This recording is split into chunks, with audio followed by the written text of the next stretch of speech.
இங்கே அடக்கம் பண்ணுறது வச்சுருக்கிறேன். இன்னொரு வச்சுருக்கிறேன். அது ஒரு சமையல் ரூம். இப்போ நீங்கள் ஐயா நீங்கள் நான் இங்கே இருக்கிறது எல்லாம் போட்டு நீங்கள் தான் பார்க்க முடியுங்க. இல்லை நான் சரி, இப்போ இங்கே வந்து அந்த சமாதி சித்தர்களை வந்து வழிபடுறாங்க. வழிபடுறது எல்லாமே வேண்டுதல் நடக்குதுங்களா? எப்படி கையாது வேண்டுதல் நடக்க முடியுதான் இங்கே எல்லாம் வந்துட்டு இருக்காங்க. அதான் எதுக்கெல்லாம் வேண்டிக்கலாம் அவங்களுடைய. இப்போ அவர் சித்தர்கள் வராங்க, நமக்கு தெரியுறாங்கன்னா என்ன ரூபத்தில் வராங்க, எப்படி காட்சி கொடுப்பாங்க நமக்கு? காட்சி கொடுக்கறதெல்லாம் இது தெய்வம் இல்லைங்க, இது ஜோதி வடிவில் அவங்க போயிட்டாங்க. அதுதான் இது ஆத்மா வந்து ஜோதி வடிவில் போயிட்டாங்க. போனதுமே இது வந்து நம்மளுக்கு வந்து மறுபிறவே வேண்டாம். இது எந்த பிறவைங்கிறது நம்மளுக்கு மனித பிறவியே வேண்டாம், எந்த பிறவையும் வேண்டாம் அப்படிங்கிறத வச்சு தான் இங்கே கியாத்தில் இருக்கிறது. அதாவது இங்கே வர்றவங்க மாதிரி இதை படிச்சுங்க. இங்கே வர்றவங்களுக்கு இங்கே ஒரு கட்டாளி வந்துங்க. ஒரு வருஷம் இங்கே வந்து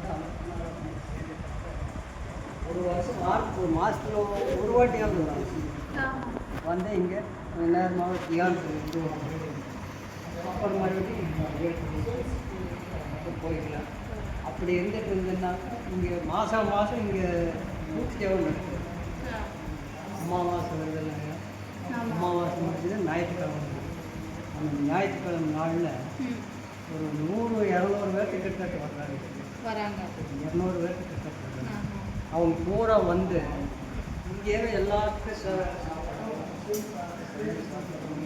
சமையலாளர் எல்லாம் இங்கேயே தான் இருக்குது. இதே பூரா சோழன் இங்கேயே இருக்குது.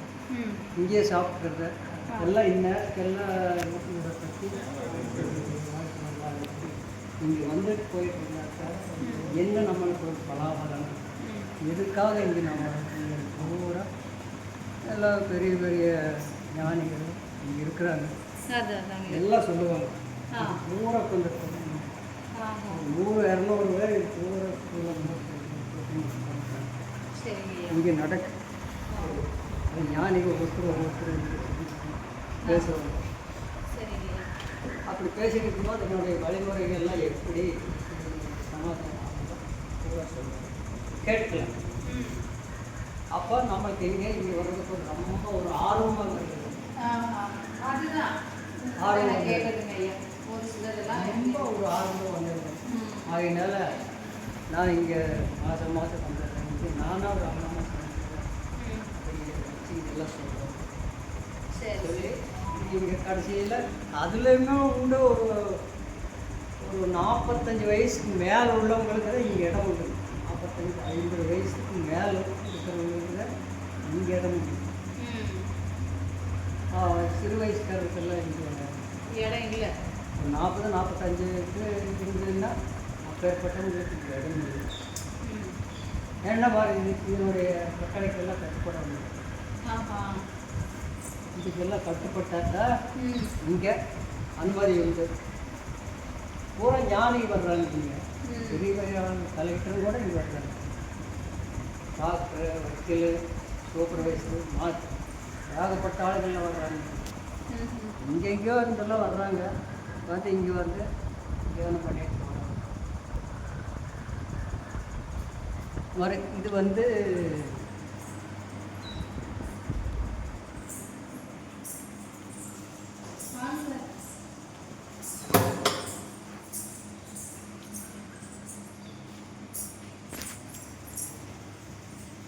அணையமலை.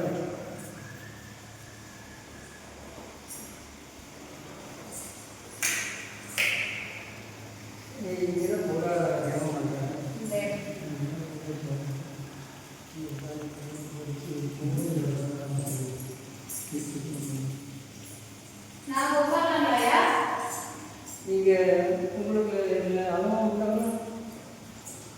உங்களுக்கு இதில் அனுபவம் உண்டாங்களா? இல்லையா? அனுபவம் இருந்தால் நீங்கள் உட்கார்ந்து ஜெயிக்கலாம். உங்களுடைய கோரிக்கை வச்சு அனுபவம்லாம் இருக்குது ஐயா. அப்படின்னா வாருங்க, போர்வை எடுத்து வச்சு பாய போட்டு வச்சு எல்லாரும் உட்காந்து ஜெபம் பண்ணுங்க. சரிங்க ஐயா. ஒரு பாய போட்டு அல்லது நான் எப்போ 12 மணிக்கு இங்கே இருக்கு பாருங்க.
உங்களோட ஊரு எத்தனை வருஷமா இதை பாத்துக்கிறீங்க, ஆ. இங்க என்னென்னலாம் சிறப்பு பூஜைகள் நடக்கும், ஆ. யாரெல்லாம் மகான்கள் வராங்க, ஆ. அதை வந்து தெளிவா நீங்க சொல்லுங்க ஐயா. சரிங்க. நாங்க என்னோட பேர் ஜெயலட்சுமி. ஆ. நான் கிருஷ்ணகிரி மாவட்டத்துல இருந்து வந்துட்டு இருக்கேன். சரிங்க. இங்க இருக்கக்கூடிய ஒரு சித்தர்கள் எல்லாம் எங்கெங்கெல்லாம் ஜீவ சமாதி அடைஞ்சிருக்காங்களோ ஆ. அந்த மாதிரி இடத்துக்கெல்லாம் போயிட்டு சரிங்க. அவங்களுடைய ஆசீர்வாதத்தையும் அனுகிரகத்தையும் பெறணுன்றதுக்காக நாங்க நிறைய இடத்துக்கு போயிருக்கோம். ஆ, சரி. இப்போ ஒரு நிகழ்ச்சிக்காக நாங்க இங்க கோயம்புத்தூர் வந்தோம். ஆ. வந்த இடத்துல எங்களுக்கு தற்காலிகமா தான் சொன்னாங்க. ஒரு அதிர்ஷ்டம் கிடைச்சிருக்கு. ஆமா, சரி. அதனால சரி போய் பார்க்கணும் அப்படின்னு சொல்லிட்டு வந்திருக்குங்க ஐயா. சரி. நாங்க எல்லாம் ஒரு 6-7 பேர் வந்தாங்க. ஆமா, ஒரு குரூப்பா வந்திருக்கோங்க ஐயா. மனசுக்காக வேண்டியது. ஆமா, சரி. அதனால இப்போ இங்க என்னெல்லாம் நடக்குது, அவருடைய பெருமைகள் என்ன, அதிசயங்கள் என்ன, உங்களை அறிமுகப்படுத்திட்டு சொல்லுங்க ஐயா. சரி. நான் வந்துங்க 10 வருஷமா இங்க இருந்துட்டு இருக்கிறேன். சரிங்க ஐயா. 10 வருஷமா இங்க இருந்துட்டு இருக்கிறேன். ம். அந்த விளக்கு வந்து 10 வருஷமா எரிஞ்சிட்டே இருக்கு. சரிங்க ஐயா. அணைய விளக்கு. அது அணையாம பார்த்துக்கணும். சரிங்க ஐயா. இங்க வர்ற சித்தர்கள் அதில் எழுதியிருக்க பாருங்க, எல்லாருமே சித்தர்கள் போகிற அன்னைக்கு வந்தவங்க கூட எழுதியிருக்கு. அவங்க பூரா வந்து என்னுடைய நிலைமையை பார்த்துட்டுங்க, இங்கே பராமரிப்பு எப்படி, இது எல்லாம் எப்படி பாதுகாப்பாக வச்சிருக்கிற அப்படிங்கிறத வந்து எல்லாரும் சேர்ந்து என்ற வருஷத்தில் நீது உன்னுடைய பொறுப்பில் இதை நடக்கணும். சரிங்க ஐயா. என்ன சொல்கிற அப்படின்னாங்க. சரின்னு சொல்லி, சரி அப்படி தான் நான் முடிஞ்ச அளவுக்கு செய்யணுங்க அப்படின்னு சொல்லி சொன்னது. எல்லாரும் உட்காந்து இங்கே வா அப்படின்னு சொல்லி நம்ம உட்கார வச்சு எல்லாரும் ஆசீர்வாதத்தோட உன்னுடைய வருஷத்தில் ஒப்படைக்கிற நீங்க எல்லாம் பார்த்துக்கணும் அப்படின்னு சொல்லி சொன்னாங்க. சரி பார்த்துக்கிறேன். சரி. அதிலிருந்து நான் காலையில் மணி 7-7:30 வரணும். வந்தாக்கா எல்லாம் இதை பூரா எல்லாம் க்ளீன் பண்ணிட்டு நம்ம வீடு மாதிரி கோயில் மாதிரி வச்சுக்குவேன். கோயில் மாதிரி வச்சுட்டு இதை பூரா பராமரிப்பு, இந்த சமாதி பராமரிப்பு. அங்கே ஒரு கோயில் இருக்குது சமாதி. சரிங்க. அருணாசலம் ஐயா அவர் வந்து இந்த இடத்த வாங்கி கொடுத்தாரு. அவர் தான் வாங்கி கொடுத்தது. ஆமாம். அந்த அருணாசலம் மண்டபம் இல்லைங்க. ஆமாம். அந்த மண்டபத்துக்காரத இந்த இடத்த வாங்கி கொடுத்தாரு. சரிங்கய்யா. வாங்கி கொடுத்து இப்போ அவருடைய பேரை ஞாபகத்தில் அந்த மண்டபம் இருக்குது. சரிங்க. இப்போ இங்கெல்லாம் இங்கே வந்துட்டு போகிறாங்க ஐயா. எந்தெந்த ஊர்ல இருந்தெல்லாம் வராங்க, வெளியூர்ல இருந்தெல்லாம் ஆட்கள் வராங்களா? இப்போ வந்து கோவை மாவட்டத்தில் வந்து இங்கே துடியலூர்லேருந்து வர்றாங்க, வள்ளிமடையிலேருந்து வர்றாங்க, சுற்று வட்டாரத்தில் வந்து இருகூர், சிங்காநல்லூர், சபரிபாளையம், உடையாம்பாளையா, தெற்கு எடுத்துட்டாக்கா பொள்ளாச்சியிலேருந்து வர்றாங்க, உடவன்பேட்டையிலேருந்து வர்றாங்க, மலமச்சம்பட்டி, சுந்தராவரம், குறிச்சி, போத்தனூர், இது மாதிரி நிறைய ஊர்களில் பக்கத்து ஊர்களில் நிறைய பேர் வர்றாங்க. வந்து அன்னைக்கு எப்போ அந்த ஞாயிற்றுக்கிழமை அன்னைக்கு அமாவாசை முடிஞ்சு ஞாயிற்றுக்கிழமை இருக்குது. அந்த ஞாயிற்றுக்கிழமை அன்னைக்கு எல்லாரும் வர்றாங்க. எல்லாரும் வந்து காலையில் 9 மணிக்கு 10 மணிக்கெல்லாம் வந்துடுவாங்க. வந்து இங்கே எல்லாம் கூட்டு ஜாமம் நடக்கும். எல்லாரும் உட்காந்து பூரா சித்திரங்க. பூரா இங்கே வந்து தியானத்தில் எல்லாம் பூரா தியானத்தில் இருப்பாங்க. பெரிய பெரிய மகான்கள் எல்லாம் வராங்க. பெரிய மகான்கள்லாம் வர்றாங்க. அதே டாக்டருக்கு வர்றாங்க, சப் இன்ஸ்பெக்டருக்கு வர்றாங்க, பெரிய பெரிய ஆளுங்கள்லாம் வர்றாங்க. வந்து எல்லாம் இந்த கூட்டத்தில் அவங்க தியானத்தில் இருக்காங்க. அவங்க சாதாரணமாக பார்த்தா சாதாரணமாக திறக்கிறாங்க. ஆனால் தியானத்தில் அவங்க நீர்னு கட்டிக்கிறாங்க. இங்கே ஒரு ஆர்வமாக இருக்குது அவங்களுக்கு. எல்லாம் வந்து எல்லாம் இங்கே தியானத்தில் இருந்து போட்டு அப்புறம் மறுபடியும் இங்கே எல்லாரும் உட்காந்து ஒட்டுக்காத்தான் உட்காரணும். அவ்வளோ வரிசையில் இந்த இடம் ஃபுல்லாகவே நிரம்பி இருக்கும். நிறைய பேர் அத்தனை பேரும் உட்காந்து சாப்பிடுவாங்க.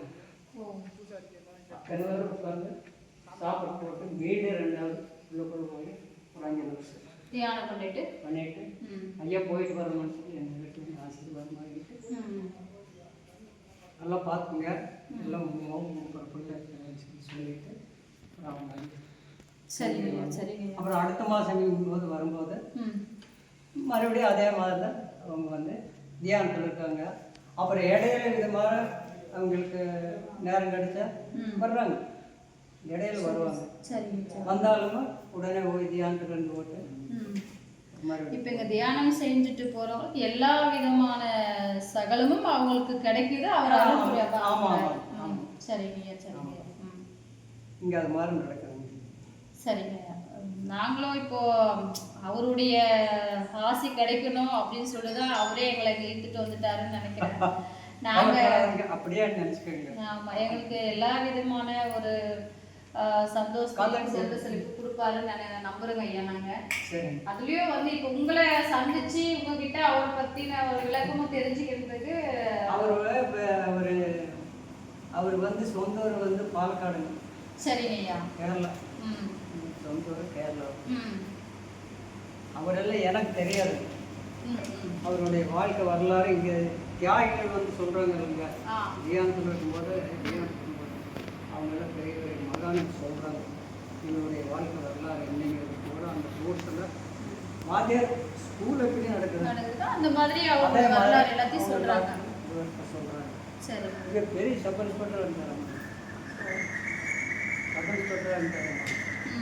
இருந்து இவருடைய தியானத்தில் இருந்துகிட்டே இருக்கும்போது அப்போதான் இது இந்த வேலையெல்லாம் நம்மளுக்கு எல்லாம் தேவையில்லை, நம்ம மக்களுக்கு ஒரு நல்லது செய்யலாம் அப்படிங்கிற மனசில் வச்சு இப்படி தியானத்திலே இருந்துட்டு ஜோதி வடிவில் ஆவியாகப்பட்ட ஜோதி வடிவில் எங்கே பழனி இல்லைங்க. பழனிக்கு தெம்பறதுல வரட்டேர் வரும். அந்த வரட்டேர் ஒரு வழியில் அங்கே ஒரு சின்ன மண்டபத்துக்கு மாதிரி அந்த கட்டி சிறுசு அதில் இருந்துட்டு தியானத்தில் இருந்துட்டு இருக்கும்போது அங்கே ஜோதி வடிவில் போயிட்டார். போனதுமா அப்புறம் அவர் கொண்டு போய் அவங்க ஊர்லேயே கேரளாவிலேயே கொண்டு போய் இவங்க சமாதி பண்ணிட்டாங்க. அவர் எழுதி வச்சுட்டு போனதுல இப்போ எல்லாருமே இப்போ இது வச்சு நடத்திட்டு இருக்காங்க. அப்படி நடத்திட்டு இருக்கிறவங்க இங்கே நிறைய பேர் வந்துட்டாங்க. சரி சரி சரி. இந்த 63 பேருமே 64 பேருமே இங்கே வந்துட்டே இருந்தவங்க. இங்கே இருக்கிறவங்க ஒரு லைனில் இருக்கிறவங்க நமக்கு தெரியாது. பாக்கி இந்த 3 லைனில் இருக்கிறவங்க எல்லாருமே நமக்கு சமாதிக்குள்ளே இருக்கிறவங்க 3 சமாதிக்காரர்கள் எல்லாருமே நமக்கு நல்ல பழக்கமான. இப்போ நீங்கள் இப்போ வந்துருக்கீங்களா இது மாதிரி வந்து போயிட்டு 12 பேர் தான் எனக்கு தெரியாது. மீதி எல்லாம் எனக்கு தெரியும். சரிங்க ஐயா. உங்களை சந்திச்சது இன்னொன்று பார்த்தீங்கன்னா அவருடைய வாழ்க்கை வரலாறு ஓரளவு நாங்கள் தெரிஞ்சுக்கிட்டோம். அதே சமயத்தில் நாங்களும் உள்ளே போய் தியானம் பண்ணோம். அவருடைய பரிபூரண அருள் எங்களுக்கு கிடைச்சிருக்கு. நாங்கள் மீண்டும் மீண்டும் வருவோம். இந்த இடத்துக்கு எங்களால் அவர் எங்களுக்கு செய்ய வேண்டியதெல்லாம் நல்லபடியாக செஞ்சு எல்லாரையும் நல்லபடியாக பண்ணுவார். எங்களால் முடிஞ்சது என்னவோ நாங்களும் அங்கே வந்து அதை செய்யணும் ஐயா. சந்திச்சது ரொம்ப நன்றி, மிக்க மகிழ்ச்சி. நன்றிங்க. எல்லாரும் வர்றாங்க இங்கே வந்து அப்புறம் இவங்க மாதிரி இப்போ சொல்கிறாங்க வந்துட்டு எங்கேனால முடிஞ்ச அளவுக்கு அப்படின்னு புக்கில் எழுதி கொடுக்குறாங்க. புக்கை கொடுத்துட்டு போயிடுறாங்க. இன்றைக்கான செலவை பூரா நாங்கள் எடுத்துக்கிறோம், இன்றைக்கான செலவை நாங்கள் எடுத்துக்கிறோம் அப்படின்னு ஒவ்வொரு இதுக்குமே அவங்க எல்லாம் ஏற்றுக்கிறாங்க. சரிங்க சரின்னு சொல்லி அது கொடுத்ததுமே ரசீது அப்போதைக்கே